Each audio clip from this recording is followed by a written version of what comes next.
महला दूजा।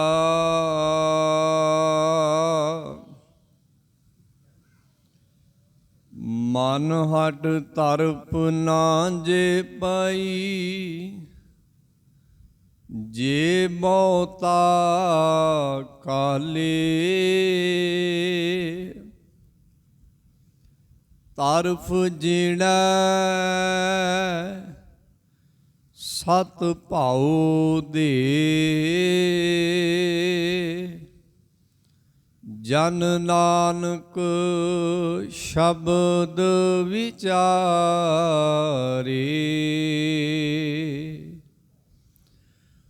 मन हट तरफ ना जे पाई, जे बहुता काले। तरफ जीणै सत भाऊ दे,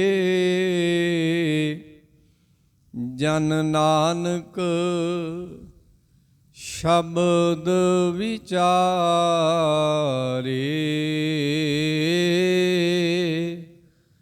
जन नानक शब्द विचारे।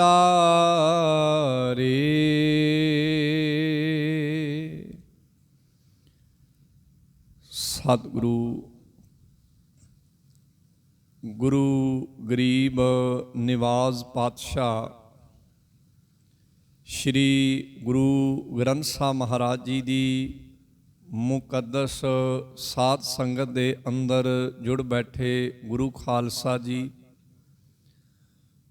आप जी ने जिस बचन का पाठ सुनना कीता है, ये बचन गुरु ग्रंथ साहब महाराज जी दे पावन पन्ना 787 ते सूही की वार दी पौड़ी अंक नंबर 7 का चौथा सलोक है। इस सलोक दे अंदर गुरु अंगद साहब महाराज की विचार साडे सन्मुख रख रहे हैं। आओ वख्यान दे द्वारा साझा करते हाँ। वख्यान की आरंभता तो पहला एक बार कहना जी, ओ वाहिगुरू जी का खालसा, ओ वाहिगुरू जी की फतेह। सतगुरु गुरु ग्रंथ साहब महाराज जी की पवित्र बाणी नूं जदों असी एक लड़ी दे तहत विचार रहे हाँ, तां इस तो पहले सलोक दे अंदर जो सलोक गुरु अंगद साहब महाराज जी का उचारण किया होया है, उस विच सतगुरु जी ने किसी भी कर्म दे पिछे जो साडे मन दे मनोभाव ने, बाणी च वैसे अनेक ही मनोभावां दा जिक्र गुरु महाराज ने कीता है। उन्हां मनोभावां तो प्रेरणा लैके बंदा अगे कर्म करता है। इहदी थोड़ी जी व्याख्या असी आसा की वार विचों भी लै सकते हाँ।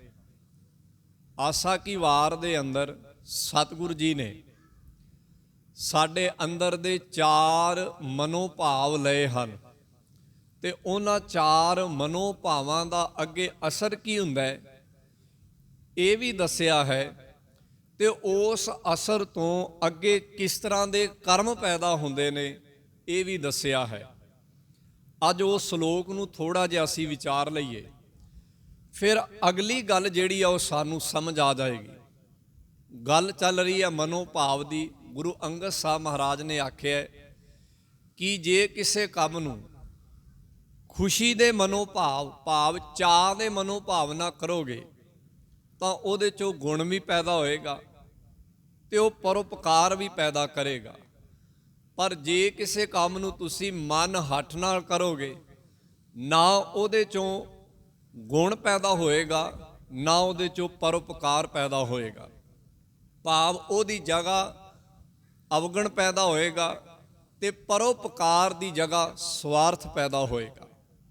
ਭਾਵ ਇੱਕ ਲੜੀ ਬਣਾਈ ਹੈ ਸਤਿਗੁਰ ਜੀ ਨੇ, ਉਹ ਸਾਡੇ ਅੰਦਰੋਂ ਤਹਿ ਤੋਂ ਜਿੱਥੋਂ ਗੱਲ ਸ਼ੁਰੂ ਹੁੰਦੀ ਹੈ ਉੱਥੋਂ ਸ਼ੁਰੂ ਕਰਦੇ ਨੇ। ਸੋ ਫਿਰ ਸਮਝਿਓ, ਜੇ ਭਾਵ ਖੁਸ਼ੀ ਦਾ ਹੈ ਤਾਂ ਉਹਦੇ 'ਚੋਂ ਗੁਣ ਪੈਦਾ ਹੋਏਗਾ। ਕੰਮ ਨੂੰ ਕਰਦੇ ਹਾਂ, ਜਿਵੇਂ ਦਾ ਕੰਮ ਕਰਾਂਗੇ ਉਵੇਂ ਦਾ ਗੁਣ ਸਾਨੂੰ ਮਿਲੇਗਾ ਤੇ ਉਸ ਗੁਣ ਤੋਂ ਅੱਗੇ ਉਵੇਂ ਦਾ ਪਰਉਪਕਾਰ ਜਾਏਗਾ। ਜੇ ਭਾਵ ਮਨ ਅੰਦਰ ਮਨ ਹੱਠਦਾ ਹੈ ਤਾਂ ਮਨ ਹੱਠ ਵਿੱਚੋਂ ਅੰਦਰ ਅਵਗਣ ਪੈਦਾ ਹੋਏਗਾ ਤੇ ਅਵਗਣ ਤੋਂ ਅਗਾਂਹ ਸਵਾਰਥ ਪੈਦਾ ਹੋਏਗਾ। ਅਵਗਣ ਕਿਸ ਤਰ੍ਹਾਂ ਦਾ ਹੋਏਗਾ ਇਹ ਵੀ ਮਨੋਭਾਵ ਦੱਸੇਗਾ, ਸਵਾਰਥ ਕਿਸ ਤਰ੍ਹਾਂ ਦਾ ਹੋਏਗਾ ਇਹ ਵੀ ਮਨੋਭਾਵ ਦੱਸੇਗਾ। ਆਪਾਂ ਇਹਨੂੰ ਇਉਂ ਵੀ ਕਹਿ ਸਕਦੇ ਹਾਂ, ਜਿਹੜਾ ਗੁਰਦੇਵ ਬਾਣੀ 'ਚ ਆਖਦੇ ਹਨ, ਜੇਹਾ ਬੀਜੈ ਸੋ ਲੂਣੈ। ਜਿਹੜਾ ਬੀਜ ਹੈ ਉਹ ਕੀ ਹੈ? ਉਹ ਸਾਡਾ ਮਨੋਭਾਵ ਹੈ। ਭਾਵ ਜੇ ਖੁਸ਼ੀ ਦਾ ਬੀਜ ਹੈ ਤਾਂ ਖੁਸ਼ੀ ਵਿੱਚੋਂ ਗੁਣਾਂ ਦਾ ਤੇ ਪਰਉਪਕਾਰ ਦਾ ਉੱਪਰ ਫਲ ਤੇ ਫੁੱਲ ਪੈਦਾ ਹੋਏਗਾ। ਤੇ ਜੇ ਬੀਜ ਜਿਹੜਾ ਅੰਦਰ ਮਨ ਹੱਠਦਾ ਹੈ ਤੇ ਉਹਦੇ 'ਚ ਅਵਗਣ ਅਤੇ ਉਹਦੇ 'ਚੋਂ ਸਵਾਰਥ ਜਿਹੜਾ ਪੈਦਾ ਹੋਏਗਾ। ਇਹਦੇ ਨਾਲ ਥੋੜੀ ਜੀ ਗੱਲ ਜਿਹੜੀ ਆਸਾ ਕੇ ਵਾਰ ਦੇ ਸ਼ਲੋਕ ਦੀ ਜੁੜਦੀ ਹੈ ਉਹ ਮੈਂ ਤੁਹਾਡੇ ਨਾਲ ਹੁਣ ਸਾਂਝੀ ਕਰਨ ਲੱਗਾ। ਆਮ ਕਰਕੇ ਸਾਡੀ ਆਮ ਬੋਲ ਚਾਲ ਦੀ ਬੋਲੀ 'ਚ ਇੱਕ ਲਫ਼ਜ਼ ਵਰਤਿਆ ਜਾਂਦਾ ਹੈ ਕਿ ਯੁੱਗ। ਇੱਕ ਸ਼ਬਦ ਅਸੀਂ ਵਰਤਦੇ ਹਾਂ ਯੁੱਗ। 4 ਯੁੱਗਾਂ ਦਾ ਜ਼ਿਕਰ ਆਉਂਦਾ ਹੈ, ਸਤਯੁਗ, ਦੁਆਪਰ, ਤ੍ਰੇਤਾ ਤੇ ਕਲਯੁਗ। ਜਦੋਂ ਅਸੀਂ ਸਨਾਤਨ ਮਤ ਨੂੰ ਪੜ੍ਹਦੇ ਹਾਂ ਤਾਂ ਉਹਨਾਂ ਨੇ ਇਹਨਾਂ 4 ਯੁੱਗਾਂ ਨੂੰ ਬਾਰ ਸਮੇਂ ਦੇ ਹਿਸਾਬ ਨਾਲ ਵੰਡਿਆ ਕਿ ਇੱਕ ਸਮਾਂ ਐਸਾ ਸੀ ਅੱਜ ਤੋਂ ਹਜ਼ਾਰਾਂ ਸਾਲ ਪਹਿਲਾਂ ਜਦੋਂ ਸਤਯੁਗ ਸੀਗਾ। ਫਿਰ ਉਸ ਤੋਂ ਬਾਅਦ ਇੱਕ ਸਮਾਂ ਆਇਆ ਜਦੋਂ ਦੁਆਪਰ ਆਇਆ। ਫਿਰ ਇੱਕ ਸਮਾਂ ਐਸਾ ਆਇਆ, ਫਿਰ ਤ੍ਰੇਤਾ ਆਇਆ ਤੇ ਫਿਰ ਇੱਕ ਸਮਾਂ ਹੁਣ ਜਿਹੜਾ ਚੱਲ ਰਿਹਾ ਹੈ ਇਹ ਕਲਯੁਗ ਦਾ। ਉਹ ਇਸ ਤਰ੍ਹਾਂ ਇਹਨੂੰ ਵੰਡਦੇ ਨੇ। ਪਰ ਸਤਿਗੁਰ ਨੇ ਇਹਦੀ ਵੰਡ ਇਸ ਤਰ੍ਹਾਂ ਨਹੀਂ ਕੀਤੀ ਬਾਣੀ 'ਚ। ਸਤਿਗੁਰ ਨੇ ਸਤਯੁਗ ਨੂੰ ਬੰਦੇ ਦੇ ਮਨੋਭਾਵ ਤੇ ਬੰਦੇ ਦੇ ਕਰਮਾਂ ਨਾਲ ਜੋੜ ਦਿੱਤਾ। ਸਤਿਗੁਰ ਨੇ ਦੁਆਪਰ ਨੂੰ ਬੰਦੇ ਦੇ ਮਨੋਭਾਵ ਤੇ ਕਰਮਾਂ ਨਾਲ ਜੋੜ ਦਿੱਤਾ।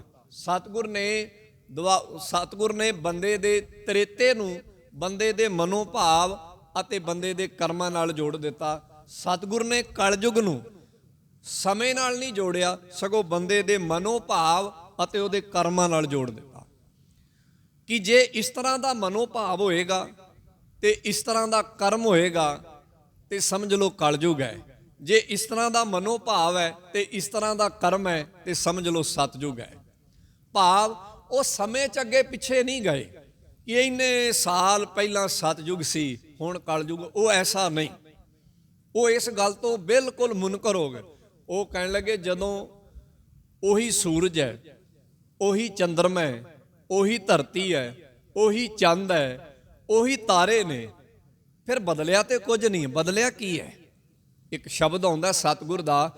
ਜਦੋਂ ਸਤਿਗੁਰ ਨੂੰ ਇਹ ਗੱਲ ਕਹੀ ਗਈ, ਜਦੋਂ ਸਤਿਗੁਰ ਜੀ ਬਿੰਦਰਾਬਨ ਵਿੱਚ ਪਹੁੰਚੇ ਤੇ ਉੱਥੇ ਰਾਸ ਲੀਲਾਵਾਂ ਹੋ ਰਹੀਆਂ ਸਨ। ਭਾਈ ਮਰਦਾਨਾ ਜੀ ਮੰਦਿਰ 'ਚ ਗਏ, ਉੱਥੇ ਬੜੇ ਭੈੜੇ ਢੰਗ ਦਾ ਨ੍ਰਿਤ ਹੋ ਰਿਹਾ ਸੀਗਾ। ਆ ਕੇ ਬਾਬੇ ਨੂੰ ਦੱਸਿਆ। ਬਾਬੇ ਨੇ ਪੁਜਾਰੀ ਨਾਲ ਗੱਲ ਕੀਤੀ। ਪੁਜਾਰੀ ਨੂੰ ਆਖਿਆ ਇਹ ਕੀ ਹੋ ਰਿਹਾ? ਇਹ ਧਾਰਮਿਕ ਸਥਾਨ ਹੈ, ਤੁਸੀਂ ਧਾਰਮਿਕ ਸਥਾਨ ਤੇ ਕਿਸ ਤਰ੍ਹਾਂ ਦੀਆਂ ਕਲਾਵਾਂ ਕਰ ਰਹੇ ਹੋ? ਤਾਂ ਅੱਗਿਓਂ ਉਹਦਾ ਇੱਕ ਟੁੱਕ ਜਵਾਬ ਸੀ, ਬਾਬਾ ਜੀ ਕੀ ਕਰੀਏ, ਕਲਯੁਗ ਆ ਗਿਆ। ਹੁਣ ਕਲਯੁਗ ਦਾ ਸਮਾਂ ਤੁਹਾਨੂੰ ਪਤਾ ਨਹੀਂ ਕਿ ਕਲਯੁਗ ਚੱਲ ਰਿਹਾ। ਤਾਂ ਸਤਿਗੁਰੂ ਗੁਰੂ ਨਾਨਕ ਸਾਹਿਬ ਨੇ ਇਸ ਗੱਲ ਨੂੰ ਉਹਨੂੰ ਸਮਝਾਉਂਦਿਆਂ ਕਹਿਣ ਲੱਗੇ ਕਲਯੁਗ ਕੇਵਲ ਇੱਥੇ ਹੀ ਆਇਆ। ਨਾ ਸੂਰਜ ਬਦਲਿਆ, ਨਾ ਚੰਦਰਮਾ ਬਦਲਿਆ, ਨਾ ਧਰਤੀ ਬਦਲੀ ਹੈ। ਬਦਲਿਆ ਕੀ ਹੈ? ਗੁਰਦੇਵ ਨੇ ਉੱਥੇ ਆਖਿਆ, ਕਹਿਣ ਲੱਗੇ ਸੋਈ ਚੰਦ ਚੜ੍ਹੈ ਸੇ ਤਾਰੇ, ਸੋਈ ਦਿਨਿਯਰ ਤਪਤ ਰਹੈ, ਸਾ ਧਰਤੀ ਸਾ ਪੌਣ ਚੁਲਾਰੇ, ਜੁਗ ਜੀਵ ਖੇਲੇ ਥਾਮ ਕੈਸੇ। ਕਹਿਣ ਲੱਗੇ ਧਰਤੀ ਨਹੀਂ ਬਦਲੀ, ਸੂਰਜ ਨਹੀਂ ਬਦਲਿਆ, ਚੰਦਰਮਾ ਨਹੀਂ ਬਦਲਿਆ, ਤਾਰੇ ਨਹੀਂ ਬਦਲੇ, ਪੌਣ ਨਹੀਂ ਬਦਲੀ, ਕੁਝ ਵੀ ਨਹੀਂ ਬਦਲਿਆ, ਸਾਰਾ ਕੁਝ ਉਸ ਤਰ੍ਹਾਂ ਹੀ ਹੈ। ਫਿਰ ਇਹ ਬਦਲਾਵ ਕਿੱਥੇ ਹੈ? ਗੁਰਦੇਵ ਕਹਿੰਦੇ ਤੁਹਾਡੇ ਮਨੋਭਾਵਾਂ 'ਚ ਬਦਲਾਵ ਹੈ। ਤੁਹਾਡਾ ਮਨੋਭਾਵ ਬਦਲ ਗਿਆ। ਮਨੋਭਾਵ ਬਦਲਣ ਦੇ ਨਾਲ ਇਹ ਸਾਰਾ ਕੁਝ ਬਦਲ ਗਿਆ। ਸੋ ਇਸ ਤਰੀਕੇ ਦੇ ਨਾਲ ਗੁਰਦੇਵ ਨੇ ਜਿਹੜੀ ਯੁਗਾਂ ਦੀ ਵਿਆਖਿਆ ਹੈ ਉਹਨੂੰ ਸਮੇਂ ਨਾਲ ਨਹੀਂ ਜੋੜਿਆ, ਉਹਨੂੰ ਸਗੋਂ ਸਾਡੇ ਮਨ ਦੇ ਮਨੋਭਾਵ ਤੇ ਮਨੋਭਾਵ ਤੋਂ ਜਿਵੇਂ ਦਾ ਕਰਮ ਪੈਦਾ ਹੁੰਦਾ ਹੈ ਅੱਗੇ ਉਹਦੇ ਨਾਲ ਜੋੜ ਦਿੱਤਾ। ਹੁਣ ਆਸਾ ਕੀ ਵਾਰ ਵਿੱਚ ਇਹਦਾ ਜ਼ਿਕਰ ਹੁੰਦਾ। ਉੱਥੇ ਇੱਕ ਉਦਾਹਰਨ ਹੈ, ਪਹਿਲਾਂ ਆਉਣ ਜਾਣ ਲਈ ਰੱਥ ਵਰਤੇ ਜਾਂਦੇ ਸਨ, ਰੱਥਾਂ ਤੇ ਬੰਦੇ ਬਹਿੰਦੇ ਸਨ। ਇੱਕ ਜਗ੍ਹਾ ਤੋਂ, ਜਿਹਨੂੰ ਆਪਾਂ ਟਾਂਗੇ ਕਹਿੰਦੇ ਹਾਂ, ਇੱਕ ਜਗ੍ਹਾ ਤੋਂ ਦੂਜੀ ਜਗ੍ਹਾ ਤੇ ਜਾਂਦੇ ਸਨ। ਇੱਕ ਟਾਂਗਾ ਹੁੰਦਾ ਸੀਗਾ ਤੇ ਇੱਕ ਉਹਨੂੰ ਚਲਾਉਣ ਵਾਲਾ ਉਹਦਾ ਸਾਰਥੀ, ਉਹਨੂੰ ਸਾਰਥੀ ਕਹਿੰਦੇ ਸਨ, ਉਹਦਾ ਚਲਾਉਣ ਵਾਲਾ ਹੁੰਦਾ ਸੀ। ਤਾਂ ਗੁਰੂ ਮਹਾਰਾਜ ਕਹਿਣ ਲੱਗੇ, ਗੁਰੂ ਨਾਨਕ ਸਾਹਿਬ ਮਹਾਰਾਜ ਕਹਿੰਦੇ, ਨਾਨਕ ਮੇਰ ਸ਼ਰੀਰ ਕਾ, ਨਾਨਕ ਮੇਰ ਸ਼ਰੀਰ ਕਾ, ਇੱਕ ਰਥ ਇੱਕ ਰਥਵਾ। ਕਹਿਣ ਲੱਗੇ ਇਹ ਮੇਰਾ ਜਿਹੜਾ ਸਰੀਰ ਹੈ, ਮੇਰ ਦਾ ਮਤਲਬ ਇੱਥੇ ਮੇਰਾ ਨਹੀਂ ਹੈ, ਮੇਰ ਦਾ ਮਤਲਬ ਹੈ ਸ਼ਮੇਰ ਪਰਬਤ। ਭਾਵੇਂ ਜਿਹੜਾ ਮੇਰਾ ਸਰੀਰ ਹੈ ਸ਼ਮੇਰ ਪਰਬਤ ਵਰਗਾ, ਭਾਵ ਬੜਾ ਮਹਾਨ ਹੈ। ਤੇ ਇਸ ਸਰੀਰ ਵਿੱਚ ਦੋ ਚੀਜ਼ਾਂ ਨੇ, ਇੱਕ ਰਥ ਹੈ, ਇੱਕ ਰਥਵਾ ਹੈ। ਰਥ ਕਹਿੰਦੇ ਨੇ ਜਿਸ ਉੱਪਰ ਅਸੀਂ ਬੈਠਦੇ ਹਾਂ, ਤੇ ਰਥਵਾ ਕਹਿੰਦੇ ਨੇ ਉਸ ਰਥ ਨੂੰ ਚਲਾਉਣ ਵਾਲੇ ਨੂੰ, ਜਿਹੜਾ ਉਹਨੂੰ ਡਾਇਰੈਕਸ਼ਨ ਦੇ ਰਿਹਾ, ਜਿਹੜਾ ਉਹਨੂੰ ਅਗਾਂਹ ਨੂੰ, ਜਿਹਨੂੰ ਆਪਾਂ ਸਾਰਥੀ ਕਹਿ ਲੈਂਦੇ ਹਾਂ, ਜਿਹੜਾ ਤੋਰ ਰਿਹਾ ਕਿ ਇੱਧਰ ਨੂੰ ਨਹੀਂ ਇੱਧਰ ਮੁੜ, ਇੱਧਰ ਨਹੀਂ ਇੱਧਰ ਮੁੜ। ਤਾਂ ਗੁਰਦੇਵ ਕਹਿੰਦੇ, ਨਾਨਕ ਮੇਰ ਸ਼ਰੀਰ ਕਾ, ਇੱਕ ਰਥ ਇੱਕ ਰਥਵਾ, ਜੁਗ ਜੁਗ ਫੇਰ ਵਟਾਈਐ, ਗਿਆਨੀ ਬੁੱਝੈ ਤਾਂ। ਕਹਿਣ ਲੱਗੇ ਗਿਆਨੀ ਸਮਝਦਾਰ ਬੰਦਿਆਂ ਨੂੰ ਇਹ ਸਮਝ ਆ ਜਾਣੀ ਚਾਹੀਦੀ ਹੈ ਕਿ ਇਹ ਸਰੀਰ ਸਮਝ ਲਓ ਇੱਕ ਰਥ ਹੈ ਤੇ ਇਸ ਸਰੀਰ ਦੇ ਵਿੱਚ ਇੱਕ ਰਥਵਾ ਹੈ। ਜਿਹੜੇ ਇਸ ਚੀਜ਼ ਨੂੰ ਸਮਝ ਜਾਣਗੇ ਉਹ ਇੱਕ ਖਾਸ ਗੱਲ ਨੂੰ ਸਮਝ ਜਾਣਗੇ। ਹੁਣ ਇਹ ਸਰੀਰ 'ਚ ਰਥ ਤੇ ਰਥਵਾ ਕੀ ਹੈ, ਗੁਰਦੇਵ ਅਗਲੇ ਸ਼ਬਦ 'ਚ ਦੱਸਦੇ ਨੇ। ਗੁਰਦੇਵ ਕਹਿੰਦੇ, ਨਾਨਕ ਮੇਰ ਸ਼ਰੀਰ ਕਾ, ਇੱਕ ਰਥ ਇੱਕ ਰਥਵਾ, ਜੁਗ ਜੁਗ ਫੇਰ ਵਟਾਈਐ, ਗਿਆਨੀ ਬੁੱਝੈ ਤਾਂ, ਸਤਜੁਗ ਰਥ ਸੰਤੋਖ ਕਾ। ਧਰਮ ਅੱਗੇ ਰਥਵਾ। ਕਹਿੰਦੇ ਜੇ ਬੰਦੇ ਦਾ ਮਨੋਭਾਵ ਸੰਤੋਖੀ ਹੈ, ਭਾਵ ਮਨੋਭਾਵ 'ਚ ਸੰਤੋਖ ਹੈ, ਤਾਂ ਸਮਝ ਲਓ ਉਸ ਸੰਤੋਖ 'ਚੋਂ ਜਿਹੜੇ ਕਰਮ ਪੈਦਾ ਹੋਣਗੇ ਉਹ ਧਰਮ ਵਾਲੇ ਪੈਦਾ ਹੋਣਗੇ। ਫਿਰ ਸਮਝ ਲਿਓ ਇਹ ਮਨੋਭਾਵ ਹੈ। ਜੇ ਸਾਡੇ ਮਨੋਭਾਵ ਅੰਦਰ ਸੰਤੋਖ ਟਿਕਿਆ ਹੋਇਆ ਹੈ, ਗੁਰਦੇਵ ਕਹਿੰਦੇ ਇਹ ਸਤਜੁਗ ਹੈ। ਭਾਵ ਜਿੱਥੇ ਮਨੋਭਾਵ ਸੰਤੋਖੀ ਹੈ ਤੇ ਉਸ ਸੰਤੋਖੀ ਮਨੋਭਾਵ 'ਚੋਂ ਜਿਹੜੇ ਵੀ ਕਰਮ ਪੈਦਾ ਹੋਣਗੇ ਉਹ ਧਰਮ ਵਾਲੇ ਹੋਣਗੇ। ਗੁਰਦੇਵ ਕਹਿਣ ਲੱਗੇ, ਸਤਜੁਗ ਰਥ ਸੰਤੋਖ ਕਾ, ਧਰਮ ਅੱਗੇ ਰਥਵਾ, ਤ੍ਰੇਤੈ ਰਥ ਜਤੈ ਕਾ, ਜੋਰ ਅੱਗੇ ਰਥਵਾ। ਕਹਿਣ ਲੱਗੇ ਜੇ ਸਰੀਰ ਵਿੱਚ ਜਤ ਹੋਏਗਾ, ਜਤ ਦਾ ਭਾਵ ਹੈ ਆਪਣੇ ਜੀਵਨ ਨੂੰ ਵਿਕਾਰਾਂ, ਕਾਮ ਆਦਿਕ ਵਿਕਾਰਾਂ ਤੋਂ ਬਚਾ ਕੇ ਰੱਖਣਾ। ਜਿੱਥੇ ਬੰਦਾ ਆਪਣੇ ਸਰੀਰ ਨੂੰ ਕਾਮ ਆਦਿਕ ਵਿਕਾਰਾਂ ਤੋਂ ਬਚਾ ਕੇ ਰੱਖਦਾ ਉਹਨੂੰ ਕਹਿੰਦੇ ਜਤੀ ਹੋ ਗਿਆ। ਜਿਵੇਂ ਆਪ ਜੀ ਸ਼ਾਮ ਨੂੰ ਪਾਠ ਕਰਦੇ ਹੋ, ਉਹਦੇ ਸੁਣਦੇ ਹੋ, ਨਾ ਹੋ ਜਤੀ ਸਤੀ ਨਹੀਂ ਪੜਿਆ। ਉੱਥੇ ਜਤੀ ਦਾ ਭਾਵ ਹੈ ਆਪਣੇ ਆਪ ਨੂੰ ਕਾਮ ਆਦਿਕ ਵਿਕਾਰਾਂ ਤੋਂ ਬਚਾਉਣਾ। ਤੋ ਗੁਰਦੇਵ ਕਹਿੰਦੇ ਜੇ ਮਨ 'ਚ ਮਨੋਭਾਵ ਜਤਦਾ ਹੈ, ਭਾਵ ਮਨ ਵਿੱਚ ਕਾਮ ਆਦਿਕ ਫੁਰਨੇ ਪੈਦਾ ਨਹੀਂ ਹੋ ਰਹੇ, ਤਾਂ ਸਮਝ ਲਓ ਬੰਦੇ ਦੇ ਅੰਦਰ ਕੀ ਪੈਦਾ, ਉਹਦੇ ਜਿਹੜੇ ਕਰਮ ਨੇ ਉਹ ਕਿਹਦੇ ਵਾਲੇ ਹੋਣਗੇ, ਜ਼ੋਰ ਵਾਲੇ ਹੋਣਗੇ, ਬਲ ਵਾਲੇ ਹੋਣਗੇ। ਬਲ ਵਾਲੇ ਦਾ ਭਾਵ ਹੈ ਕੋਈ ਉਹਨੂੰ ਕਾਮਾਦਿਕ ਵਿਕਾਰਾਂ ਦੇ ਵਿੱਚ ਪਾ ਕੇ ਖਰੀਦ ਨਹੀਂ ਸਕਦਾ, ਉਹਦਾ ਮੁੱਲ ਨਹੀਂ ਲਾ ਸਕਦਾ। ਉਹਦੇ 'ਚ ਇੱਕ ਜ਼ੋਰ ਹੈ, ਭਾਵ ਉਹ ਆਪਣੇ ਆਚਰਣ ਤੋਂ ਡਿੱਗੇਗਾ ਨਹੀਂ, ਇਹ ਨਿਸ਼ਾਨੀ। ਭਾਵ ਜੇ ਮਨੋਭਾਵ ਜਤ ਵਾਲੇ ਨੇ ਤਾਂ ਗੁਰਦੇਵ ਕਹਿੰਦੇ ਕਰਮ ਜ਼ੋਰ ਵਾਲੇ ਹੋਣਗੇ, ਉਹਦੇ ਕਰਮਾਂ 'ਚ ਜ਼ੋਰ ਹੋਏਗਾ, ਉਹ ਵਿਕੇਗਾ ਨਹੀਂ, ਉਹਦਾ ਮੁੱਲ ਨਹੀਂ ਪਵੇਗਾ। ਜਿਵੇਂ ਆਪਾਂ ਗੁਰੂ ਸਾਹਿਬ ਦੀਆਂ ਸਾਖੀਆਂ 'ਚੋਂ ਪੜ੍ਹਦੇ ਹਾਂ, ਖਾਸ ਕਰਕੇ ਜਿਹੜੀ ਸਾਖੀ ਸ਼੍ਰੀਲੰਕਾ ਦੀ ਹੈ, ਰਾਜੇ ਸ਼ਿਵਨਾਭ ਵਾਲੀ, ਉੱਥੇ ਜ਼ਿਕਰ ਆਉਂਦਾ ਹੈ, ਕਹਿਣ ਲੱਗੇ ਕੁਝ ਦਮੜੀ ਤੇ ਵਿਕ ਗਏ, ਕੁਝ ਚਮੜੀ ਤੇ ਵਿਕ ਗਏ।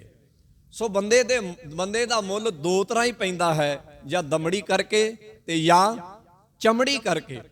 ਸੋ ਜਤ ਦਾ ਭਾਵ ਇਹ ਹੈ ਜਿੱਥੇ ਬੰਦੇ ਨੇ ਆਪਣੇ ਅੰਦਰ ਇੱਕ ਵਿਸ਼ੇਸ਼ ਆਚਰਣ ਰੱਖਿਆ ਹੈ, ਉਹਨੇ ਆਪਣਾ ਮੁੱਲ ਨਹੀਂ ਪੈਣ ਦਿੱਤਾ, ਇੱਕ ਦ੍ਰਿੜ ਨਿਸ਼ਚਾ ਰੱਖਿਆ ਤਾਂ ਗੁਰਦੇਵ ਕਹਿੰਦੇ ਜੇ ਮਨੋਭਾਵ ਐਵੇਂ ਦੇ ਹੋਣਗੇ ਤਾਂ ਜੋ ਇਹ ਯਕੀਨਨ ਹੈ ਕਿ ਕਰਮ ਵੀ ਜ਼ੋਰ ਵਾਲੇ ਹੋਣਗੇ, ਉਹਦੇ ਕਰਮਾਂ 'ਚ ਬਲ ਹੋਏਗਾ, ਉਹਨੂੰ ਕੋਈ ਖਰੀਦ ਨਹੀਂ ਸਕੇਗਾ। ਅਸੀਂ ਕਿੱਡੀ ਵਧੀਆ ਮਿਸਾਲ ਦਿੰਦੇ ਹਾਂ ਹਰੀ ਸਿੰਘ ਨਲੂਏ ਦੀ ਤੇ ਬੀਬੀ ਬਾਨੋ ਦੀ। ਸਾਡੇ ਇਤਿਹਾਸ ਦੀ ਉਹ ਇੱਕ ਖਾਸ ਮਿਸਾਲ ਹੈ ਬੀਬੀ ਬਾਨੋ ਦੀ ਤੇ ਸਰਦਾਰ ਹਰੀ ਸਿੰਘ ਨਲੂਏ ਦੀ। ਸੋ ਗੁਰਦੇਵ ਅੱਗੇ ਜ਼ਿਕਰ ਕਰਦੇ, ਕਹਿੰਦੇ ਨਾਨਕ ਮੇਰ ਸਰੀਰ ਕਾ ਇੱਕ ਰਥ ਇੱਕ ਰਥਵਾ, ਜੁਗ ਜੁਗ ਫੇਰ ਵਟਾਈਐ ਗਿਆਨੀ ਬੁੱਝੈ ਤਾ, ਸਤਜੁਗ ਰਥ ਸੰਤੋਖ ਕਾ ਧਰਮ ਅੱਗੇ ਰਥਵਾ, ਤ੍ਰੇਤੈ ਰਥ ਜਤੈ ਕਾ ਜੋਰ ਅੱਗੇ ਰਥਵਾ, ਦੁਆਪਰ ਰਥ ਤਪੈ ਕਾ ਸਤ ਅੱਗੇ ਰਥਵਾ। ਦੁਆਪਰ ਰਥ ਤਪੈ ਕਾ, ਇੱਥੇ ਤਪੈ ਦਾ ਭਾਵ ਹੈ ਘਾਲਣਾ। ਇੱਥੇ ਤਪ ਦਾ ਭਾਵ ਉਹ ਤਪ ਨਹੀਂ, ਕਿਉਂਕਿ ਉਸ ਤਪ ਦਾ ਜ਼ਿਕਰ ਬਾਣੀ 'ਚ ਨਹੀਂ ਹੈ, ਉਹਨੂੰ ਗੁਰਦੇਵ ਨੇ ਪਖੰਡ ਆਖਿਆ। ਇੱਥੇ ਤਪ ਦਾ ਭਾਵ ਹੈ ਘਾਲਣਾ, ਅੰਦਰ ਇੱਕ ਕੁਝ ਕਰਨ ਦੀ ਪ੍ਰੇਰਨਾ, ਜਿਹੜਾ ਮਨ ਭਾਵ ਹੈ ਕਿ ਮੈਂ ਕੁਝ ਕਰਨਾ ਹੈ, ਮੈਂ ਕੁਝ ਜਿਹੜਾ ਹੈ ਦ੍ਰਿੜ ਵਿਸ਼ਵਾਸ ਦੇ ਨਾਲ ਕੁਝ ਕਰਨਾ, ਇਹਨੂੰ ਤਪ ਕਿਹਾ ਗੁਰਦੇਵ ਨੇ। ਤੇ ਬਾਣੀ ਵਿੱਚ ਸਭ ਤੋਂ ਸ੍ਰੇਸ਼ਟ ਤਪ ਜਿਹੜਾ ਹੈ ਗੁਰਦੇਵ ਨੇ ਉਹ ਆਖਿਆ ਹੈ, ਗੁਰ ਸੇਵਾ ਤਪਾ ਸਿਰ ਤਪ ਸਾਰ। ਜਿਹੜੇ ਪਾਖੰਡੀ ਲੋਕ ਤਪ ਕਰਦੇ ਸਨ ਉਹਨਾਂ ਨੂੰ ਗੁਰਦੇਵ ਨੇ ਵਿਰੋਧ ਵਜੋਂ ਆਖਿਆ ਕਿ ਭਾਈ ਇਹ ਠੀਕ ਨਹੀਂ, ਇਹ ਗਲਤ ਹੈ, ਇਹ ਠੀਕ ਨਹੀਂ। ਉਸ ਤਪ ਦੀ ਬਾਣੀ 'ਚ ਵਿਰੋਧਤਾ ਹੈ। ਪਰ ਜਿਹੜਾ ਘਾਲਣਾ ਦਾ ਤਪ ਹੈ, ਜਿਹਨੂੰ ਗੁਰਦੇਵ ਨੇ ਆਖਿਆ ਹੈ, ਬਾਣੀ ਵਿੱਚ ਇੱਕ ਗੁਰੂ ਨਾਨਕ ਸਾਹਿਬ ਮਹਾਰਾਜ ਜੀ ਦਾ ਸ਼ਬਦ ਆਉਂਦਾ ਹੈ, ਉਹ ਸ਼ਬਦ ਵਿੱਚ ਅਸੀਂ ਪੜ੍ਹਦੇ ਹਾਂ, ਅਸੀਂ ਸੁਣਦੇ ਹਾਂ। ਉਹਦੇ 'ਚ ਗੁਰਦੇਵ ਨੇ ਆਖਿਆ, ਕਾਲ ਖਾਏ ਕਿਛ ਹੱਥੋਂ ਦੇ, ਨਾਨਕ ਰਾਹ ਪਛਾਣੈ ਸੇ। ਦੋ ਗੱਲਾਂ ਦਾ ਉਹਦੇ 'ਚ ਜ਼ਿਕਰ ਹੈ, ਮਖੱਟੂ ਹੋਏ ਕੈ ਕੰਨ ਪੜਾਏ, ਗੁਰ ਪੀਰ ਸਦਾਏ, ਮੰਗਣ ਜਾਏ ਤਾਂ ਕੈ ਮੂਲ ਨਾ ਲੱਗੀਐ ਪਾਏ।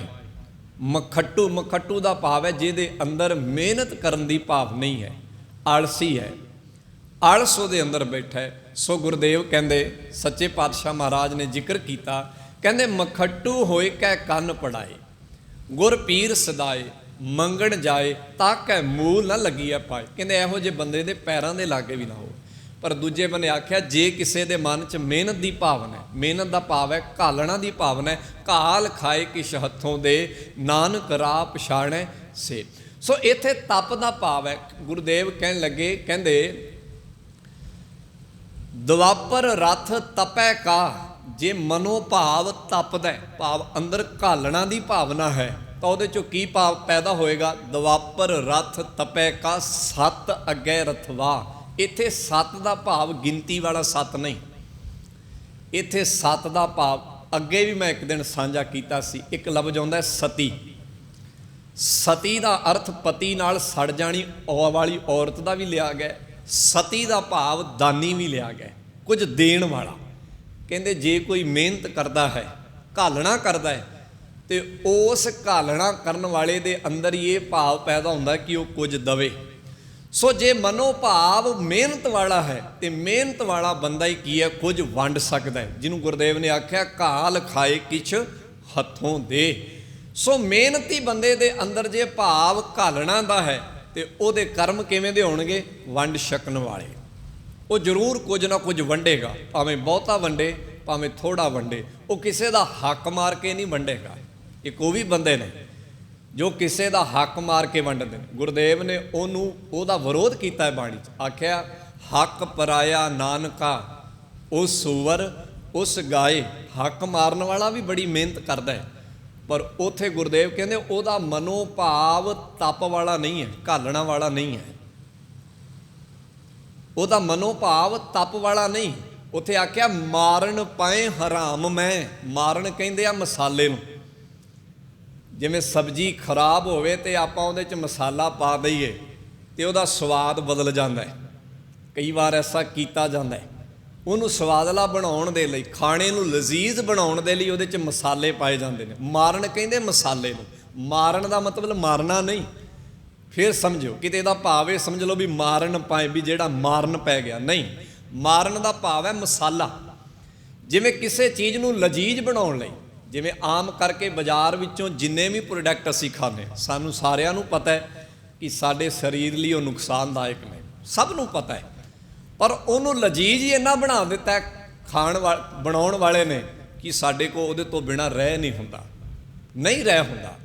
ਤਾਂ ਉਵੇਂ ਗੁਰਦੇਵ ਕਹਿੰਦੇ ਪਰਾਇਆ ਹੱਕ ਜਿਹਨੇ ਮਾਰਿਆ ਹੈ, ਉਸ ਪਰਾਏ ਹੱਕ ਚੋਂ ਜੇ ਉਹ ਸੋਚ ਲਏ ਕਿ ਥੋੜ੍ਹਾ ਬਹੁਤਾ ਤੁਹਾਨੂੰ ਸੇਵਾ ਵਿੱਚ ਲਾ ਦਏ, ਦਾਨ ਕਰ ਦਏ ਜਾਂ ਕਿਸੇ ਲੋੜਵੰਦ ਦੀ ਮਦਦ ਕਰ ਦਏ, ਕਹਿਣ ਲੱਗੇ ਇਹ ਉਸ ਤਰ੍ਹਾਂ ਹੀ ਹੈ ਜਿਵੇਂ ਖਰਾਬ ਖਾਣੇ ਨੂੰ ਮਸਾਲਾ ਪਾ ਕੇ ਕਿਸੇ ਨੂੰ ਦੇ ਦਿਓ, ਖਾਣ ਨੂੰ ਉਹ ਸਵਾਦ ਲੱਗੇਗਾ ਪਰ ਉਹਦਾ ਨਤੀਜਾ ਸਹੀ ਨਹੀਂ ਨਿਕਲੇਗਾ।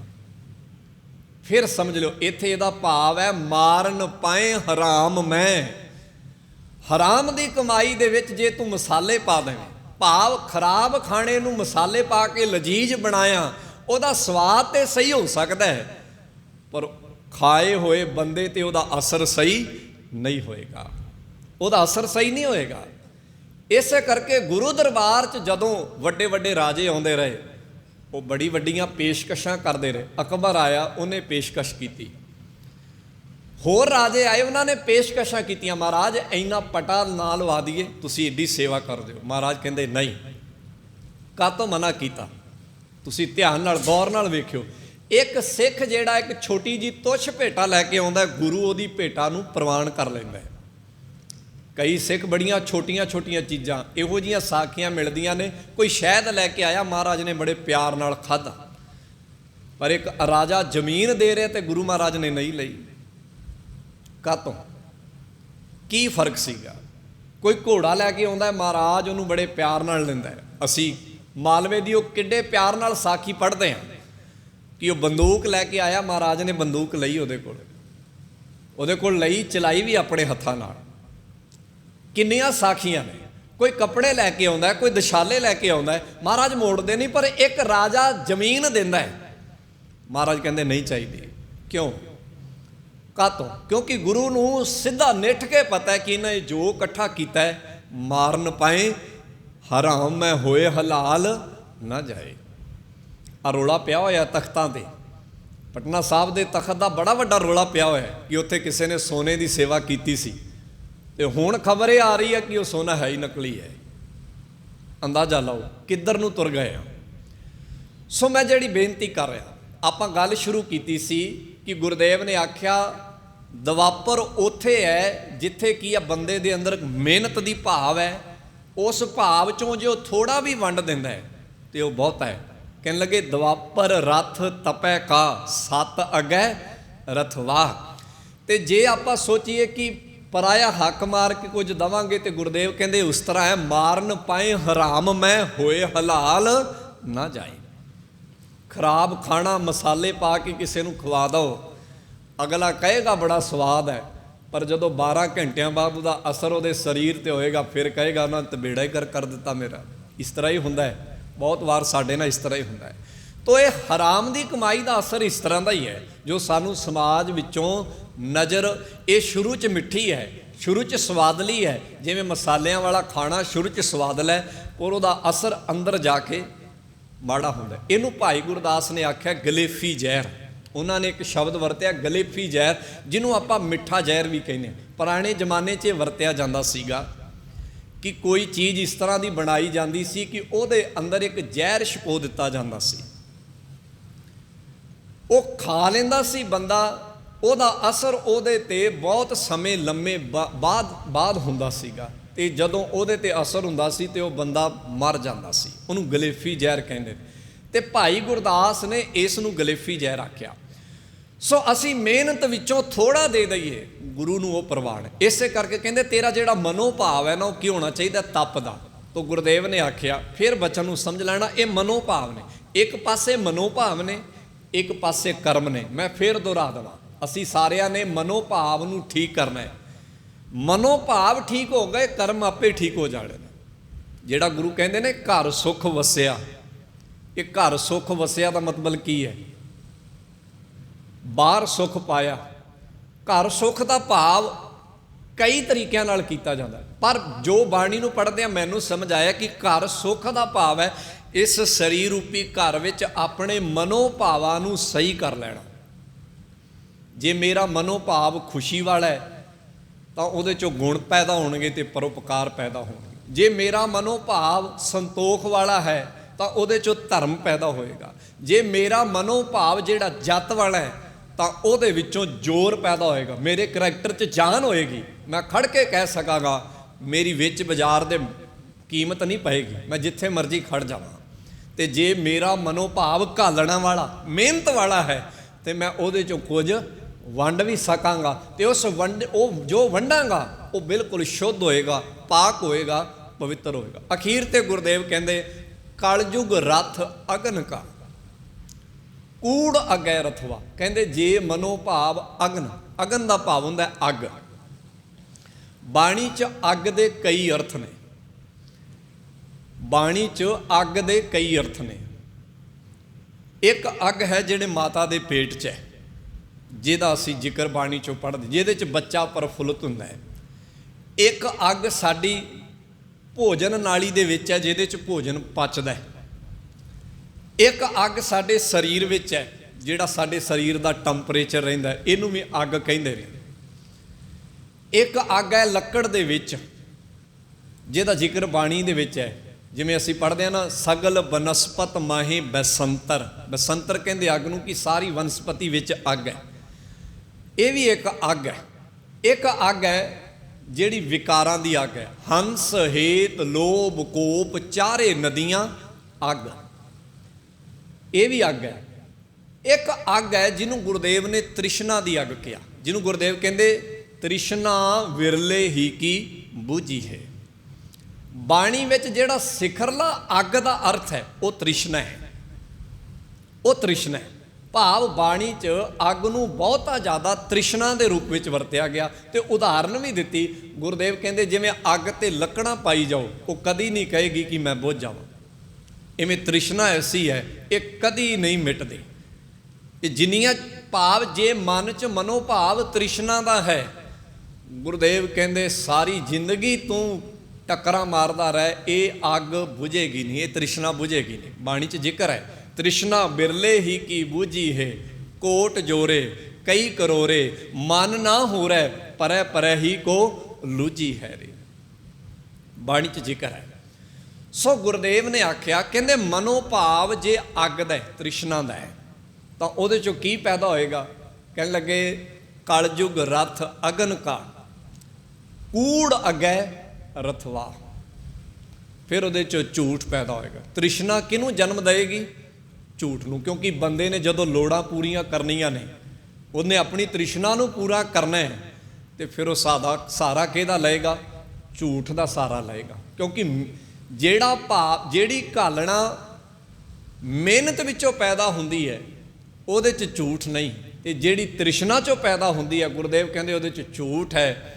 ਤੇ ਇੱਥੋਂ ਫਿਰ ਇਹ ਗੱਲ ਤੁਰਦੀ ਹੈ। ਸੋ ਇਹ ਚਾਰ ਮਨੋਭਾਵ ਨੇ। ਫਿਰ ਮੈਂ ਦੁਬਾਰਾ ਦੁਹਰਾ ਦੇਵਾਂ, ਅਸੀਂ ਸੰਤੋਖ ਦਾ ਮਨੋਭਾਵ ਰੱਖਾਂਗੇ ਤੇ ਸਾਡੇ ਕਰਮ ਧਰਮ ਵਾਲੇ ਹੋ ਜਾਣਗੇ ਆਪਣੇ ਆਪ। ਕਰਮਾਂ ਨੂੰ ਸ਼ੁੱਧ ਕਰਨ ਦੀ ਲੋੜ ਨਹੀਂ, ਮਨੋਭਾਵ ਨੂੰ ਸ਼ੁੱਧ ਕਰਨ ਦੀ ਲੋੜ ਹੈ।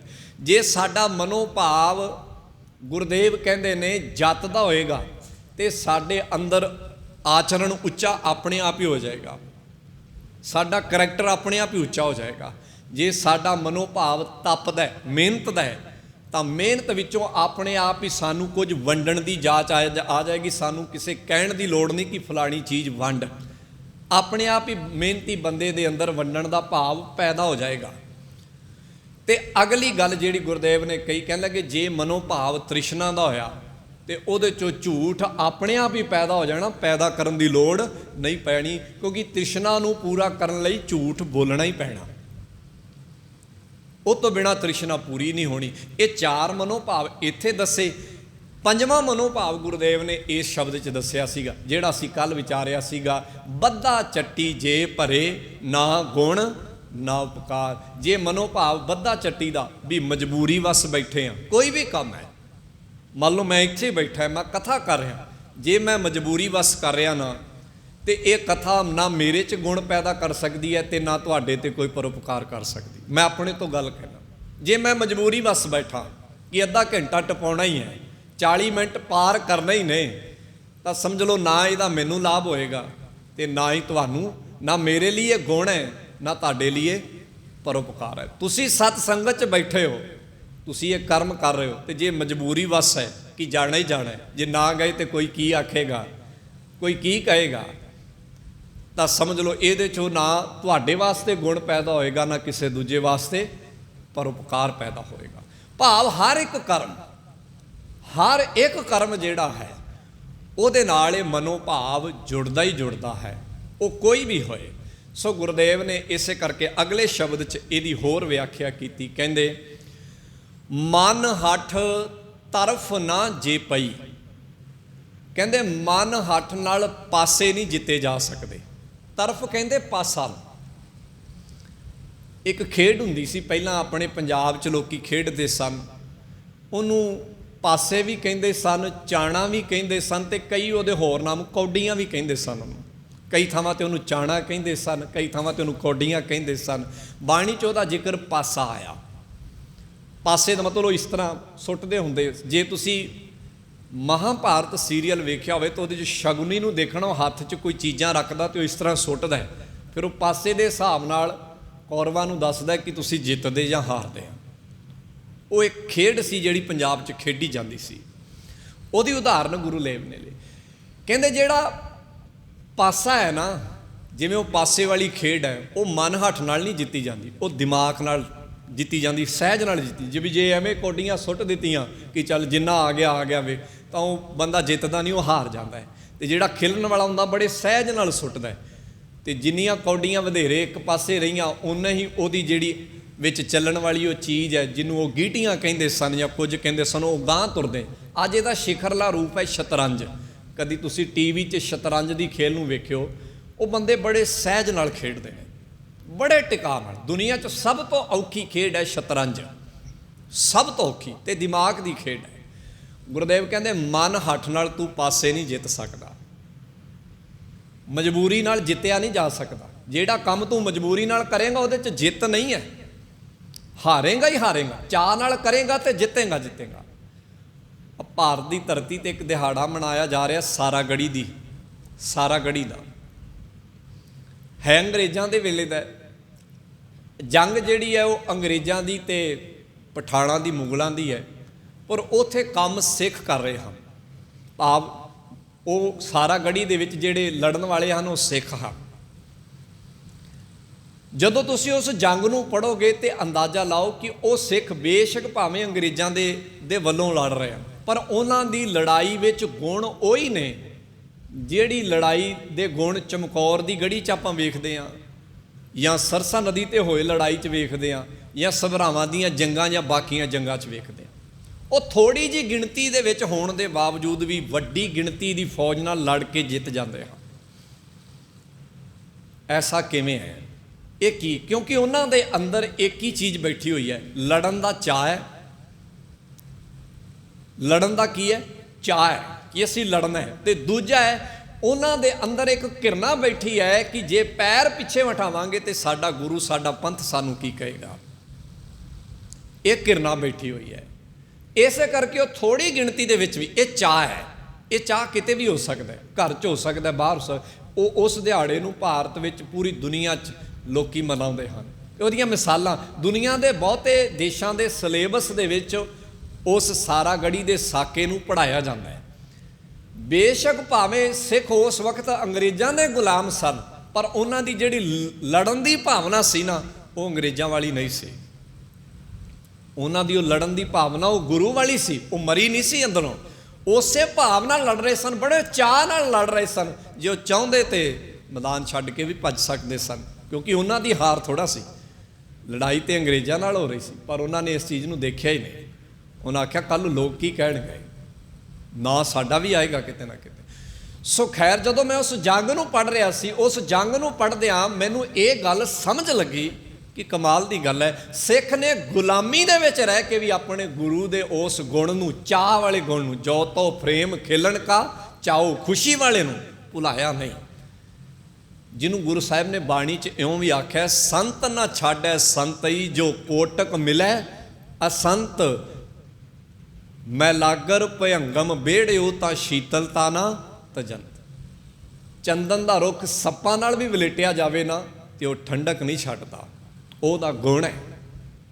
ਇਵੇਂ ਗੁਰੂ ਨੇ ਜਿਹੜੇ ਸਾਨੂੰ ਗੁਣ ਦਿੱਤੇ ਅਸੀਂ ਛੱਡੇ ਨਹੀਂ। ਸੋ ਗੁਰੂ ਕਹਿੰਦੇ ਮਨ ਹੱਠ ਤਰਫ ਨਾ ਜੇ ਪਈ, ਮਨ ਹੱਠ ਨਾਲ ਜਿੱਤਿਆ ਨਹੀਂ ਜਾ ਸਕਦਾ। ਤੁਸੀਂ ਜਿੱਤ ਨਹੀਂ ਸਕਦੇ। ਜੇ ਬਹੁਤਾ ਘਾਲੇ ਮਨ ਹੱਠ ਨਾਲ ਤੂੰ ਬਹੁਤੀ ਮਿਹਨਤ ਵੀ ਕਰੇ, ਜਿੱਤ ਨਹੀਂ ਸਕੇਗਾ, ਹਾਰ ਜਾਏਗਾ। ਅੱਜ ਜਿਹੜੀ ਦੌੜ ਹੈ ਉਹ ਸਾਰੀ ਮਨ ਹੱਠ ਦੀ ਹੈ। ਉਹ ਵਪਾਰ 'ਚ ਲਾ ਲਓ, ਪਰਿਵਾਰ 'ਚ ਲਾ ਲਓ, ਜਿਸ ਤਰੀਕੇ ਦੀ ਮਰਜ਼ੀ ਲਾ ਲਓ, ਸਾਰੀ ਦੌੜ ਮਨ ਹੱਠ ਦੀ ਹੈ। ਤੇ ਮਨ ਹੱਠ ਨਾਲ ਬੰਦਾ ਦੌੜਦਾ ਥੱਕ ਜਾਂਦਾ ਹੈ, ਪਰ ਉਹ ਜਿੱਤਦਾ ਨਹੀਂ ਹੈ। ਉਹ ਇੱਕ ਮੁਕਾਮ ਤੇ ਪਹੁੰਚਦਾ ਹੈ, ਫਿਰ ਉਹਦਾ ਧਿਆਨ ਆਲੇ ਦੁਆਲੇ ਜਾਂਦਾ ਕਿ ਫਲਾਣਾ ਤੇ ਮੇਰੇ ਤੋਂ ਅੱਗੇ ਉਹ ਵੱਧ ਗਿਆ, ਫਿਰ ਉਹ ਦੌੜ ਲੈਂਦਾ। ਭਾਵ ਉਹ ਦੂਜਿਆਂ ਦੀਆਂ ਲਕੀਰਾਂ ਨੂੰ ਛੋਟੀਆਂ ਕਰਨ ਦੇ ਲਈ ਤੇ ਆਪਣੀ ਵੱਡੀ ਕਰਨ ਦੇ ਲਈ ਸਾਰੀ ਜ਼ਿੰਦਗੀ ਦੌੜਦਾ ਹੀ ਰਹਿੰਦਾ ਹੈ। ਉਹਦੀ ਆਪਣੀ ਜ਼ਿੰਦਗੀ 'ਚ ਟਿਕਾ ਨਹੀਂ।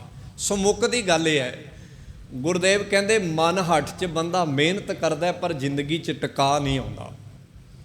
ਪਰ ਜੇ ਖੁਸ਼ੀ ਨਾਲ ਮਿਹਨਤ ਕਰਦਾ ਟਿਕਾ ਵੀ ਆਉਂਦਾ ਹੈ। ਤੇ ਜੋ ਕੁਝ ਹੁੰਦਾ ਉਹਦਾ ਉਹ ਆਨੰਦ ਮਾਣਦਾ ਹੋਇਆ, ਜਿੰਨੀ ਉਹਨੂੰ ਵਾਹਿਗੁਰੂ ਨੇ ਜ਼ਿੰਦਗੀ ਦਿੱਤੀ ਹੈ ਉਹਦੇ 'ਚੋਂ ਖੁਸ਼ੀ ਜੀਵਨ ਬਸਰ ਕਰਦਾ। ਇਹ ਫਰਕ ਹੈ। ਮਨ ਹੱਠ ਵਾਲੇ ਕੋਲ ਵੀ ਘਰ ਆਏਗਾ, ਕੋਠੀ ਆਏਗੀ, ਕਾਰ ਆਏਗੀ, ਸਾਰਾ ਕੁਝ ਆਏਗਾ, ਪਰ ਉਹਦੇ ਕੋਲ ਚੈਨ ਨਹੀਂ ਹੋਏਗਾ। ਤੁਸੀਂ ਬਹੁਤ ਸਾਰੇ ਬੰਦੇ ਇਹ ਕਹਿੰਦੇ ਸੁਣੇ ਹੋਣੇ ਆ, ਜਿਨ੍ਹਾਂ ਕੋਲ ਬਹੁਤ ਸੋਹਣਾ ਘਰ, ਸਾਰਾ ਕੁਝ ਹੈ, ਵੀ ਨੀਂਦ ਨਹੀਂ ਪੈਂਦੀ, ਨੀਂਦ ਨਹੀਂ ਆਉਂਦੀ। ਹੁਣ ਨੀਂਦ ਕਿੱਥੋਂ ਆਵੇ? ਉਹ ਨੀਂਦ ਕਿਹਦੇ 'ਚ ਆਉਣੀ ਹੈ? ਟਿਕਾ ਨਹੀਂ ਹੈ, ਚੈਨ ਨਹੀਂ ਹੈ, ਉਹ ਕਿੱਥੋਂ ਆਏ? ਸੋ ਜ਼ਰੂਰੀ ਹੈ, ਜਿਹਨੂੰ ਗੁਰਦੇਵ ਨੇ ਆਖਿਆ ਹੈ ਕਿ ਇਹ ਟਿਕਾ ਬੜਾ ਜ਼ਰੂਰੀ, ਇਹ ਤੋਂ ਬਿਨਾਂ ਜ਼ਿੰਦਗੀ ਦਾ ਮਜ਼ਾ ਨਹੀਂ ਹੈ। ਸੋ ਉਹੀ ਗੱਲ ਇੱਥੇ ਆਖੀ, ਮਨ ਹੱਠ ਤਰਫ ਜੇ ਪਈ, ਜੇ ਬਹੁਤਾ ਕਾਲੇ, ਮਨ ਹੱਠ ਨਾਲ ਜਿੱਤਿਆ ਨਹੀਂ ਜਾ ਸਕਦਾ। ਤਰਫ ਜਿਣੈ ਤੂੰ ਜਿੱਤ ਜਾਏਗਾ। ਜਿਣੈ ਮਤਲਬ ਜਿੱਤ ਜਾਏਗਾ। ਕਿਵੇਂ?